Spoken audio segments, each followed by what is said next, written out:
ভারতীয় সংবাদ মাধ্যমগুলো যদি আপনারা ফলো করেন তাহলে লক্ষ্য করবেন আওয়ামী সরকারের পতনের পরে বাংলাদেশ নিয়ে তারা কোনো পজিটিভ নিউজ করেনি। প্রথমে তারা sector by sector negative news করেছিল। রাজনীতি, অর্থনীতি, সামাজিক ব্যবস্থা কোনো কিছুই তারা বাদ দেয়নি। এরপর তারা শুরু করলো সাম্প্রদায়িকতা নিয়ে। সম্প্রতি ভারতীয় মিডিয়াগুলোর প্রথম কাজ হচ্ছে বাংলাদেশি হিন্দু মুসলমান দাঙ্গা লাগানোর মতো যত গুজব আছে তা প্রচার করা। আপনারা নিশ্চয়ই ভারতের হায়দ্রাবাদ শহরের নাম শুনেছেন। হায়দ্রাবাদ কিন্তু একটা পরিপূর্ণ দেশ ছিল। 1947 সালে ভারত পাকিস্তানের সাথে হায়দ্রাবাদও ব্রিটিশদের কাছ থেকে আলাদা রাষ্ট্র হিসেবে স্বাধীনতা পেয়েছিল। জাতিসংঘে তাদের স্থায়ী প্রতিনিধি ছিল। বিশ্বের বেশিরভাগ দেশে তাদের দূতাবাস ছিল, তাদের আলাদা ডিফেন্স ফোর্স ছিল। সেই হায়দ্রাবাদকে 2 বছরের মধ্যে 6 দিনের একটা যুদ্ধের মাধ্যমে ভারত নিজেদের দখলে নিয়ে নেয়। একই অবস্থা হয়েছিল সিকিমের সাথেও, তবে সিকিমে ভারতের কোনো রক্তপাত ঘটাতে হয়নি। সিকিমের গণতান্ত্রিক প্রক্রিয়ায় নির্বাচিত জনপ্রতিনিধিরাই স্বাধীনতা বিক্রি করে দিয়েছিল ভারতের কাছে। বাংলাদেশকে নিয়েও ভারতের এ ধরনের প্ল্যান ছিল। প্ল্যান এ ছিল সিকিমের মতো রক্তপাত ছাড়াই বাংলাদেশকে দখল করে নেয়া, আর এই প্ল্যানে তারা প্রায় সফল হয়েও যাচ্ছিল। আওয়ামী সরকার আর কিছুদিন ক্ষমতায় থাকলে দেশের মন্ত্রীরাই স্বাধীনতা বিক্রি করে দিত ভারতের কাছে। অলরেডি করেছেও অনেকটা। করিডোর, ট্রানজিট, আদানির সাথে বিদ্যুৎ চুক্তি তারই প্রমাণ। প্ল্যান বি ছিল যদি সিকিমের প্ল্যান কাজ না করে সেক্ষেত্রে হায়দ্রাবাদের মতো রক্তপাত ঘটিয়ে দখল করে নেয়া। আওয়ামী সরকার ক্ষমতায় থাকলে প্ল্যান এতে শতভাগ সফল হতো ভারত। এখন আর যেহেতু প্ল্যান এ কাজ করবে না, এখন তারা মনোযোগ দিচ্ছে প্ল্যান বিতে, যে প্ল্যানের মেইন কার্ড হলো সাম্প্রদায়িকতার বিষবাষ্প। এখানে মনে রাখা দরকার, ভারত প্রথম সংখ্যালঘু কার্ড খেলে হায়দ্রাবাদে। সাম্প্রদায়িকতা উস্কে দেয়, হিন্দু মুসলমান দাঙ্গা লাগে, আর এই সুযোগে ভারত হায়দ্রাবাদের উপরে আক্রমণ চালিয়ে দখলে নিয়ে নেয়।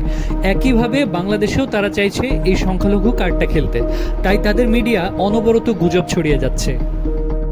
ভারতীয় মিডিয়াগুলো দাবি করছে বাংলাদেশে নাকি পূজা নিষিদ্ধ করা হয়েছে, অথচ সারা দেশে 32,000-এর বেশি পূজা মণ্ডপে 2 লক্ষের বেশি আনসার মোতায়েন করা হয়েছে। সেনাপ্রধান সনাতন ধর্মাবলম্বীদের বলেছেন, আমরা মাঠে আছি, আপনারা নির্ভয়ে পূজা মণ্ডপে যাবেন।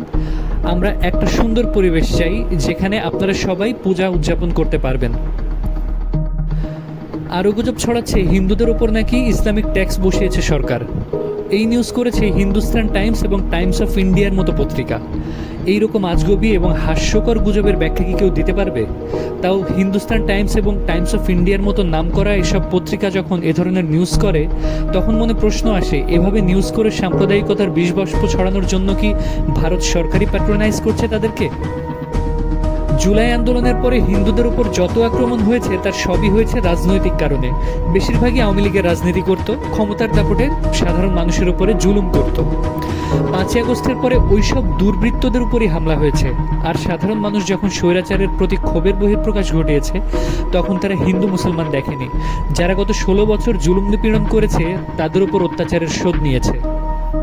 বরং ভারতে প্রতিদিন মুসলমানরা ধর্ম পালনে নিপীড়নের শিকার হচ্ছে। জুমুয়ার নামাজে সিজদারত অবস্থায় মুসলমানদের লাথি দিয়ে উঠিয়ে দেয়া হচ্ছে। ফ্রিজে গরুর মাংস রাখার অপরাধে পিটিয়ে মারা হচ্ছে। গরুর মাংস বিক্রির অপরাধে দোকানে আগুন ধরিয়ে দেয়া হচ্ছে। এসব শত শত উদাহরণ নিউজ ঘাটলেই পাওয়া যায়। তখন ভারতীয় মিডিয়াগুলোর গলাবাজি দেখা যায় না। আরেকটা প্রশ্ন, বাংলাদেশ নিয়ে ভারতীয় মিডিয়ায় এত গুজব ছড়ানো হচ্ছে, অথচ বাংলাদেশি মিডিয়ায় কখনো দেখেছেন ভারতকে নিয়ে গুজব ছড়াতে? ভারতীয় মিডিয়াগুলো ভারত সরকারের পৃষ্ঠপোষকতায় এসব সাম্প্রদায়িক গুজব ছড়াচ্ছে। উদ্দেশ্য একটাই, সাম্প্রদায়িক দাঙ্গা লাগিয়ে বাংলাদেশের উপরে হামলা করবে, এরপরে বাংলাদেশ দখল করবে। তাই সকলে সাবধান প্রিয় ভাই ও বোনেরা, ভারতীয় মিডিয়ার কথা বিশ্বাস করা যাবে না। অন্য ধর্মের মানুষেরা যেন তাদের ধর্ম পালন করতে পারে সেটা আমাদেরকেই খেয়াল রাখতে হবে, তা না হলে আমাদের জন্য ভয়াবহ দুর্যোগ নেমে আসতে পারে। আসন্ন দুর্গাপূজা বর্তমান সরকারের জন্য অনেক বড় একটা পরীক্ষা। হিন্দু ধর্মাবলম্বীরা যাতে শান্তিপূর্ণভাবে পূজা শেষ করতে পারে, এটা আমাদেরকেই নিশ্চিত করতে হবে। সবসময় চোখ কান খোলা রাখতে হবে, কোনো দুষ্কৃতিকারী যেন কোনোভাবেই সাম্প্রদায়িকতার বিষবাষ্প উস্কে দিতে না পারে।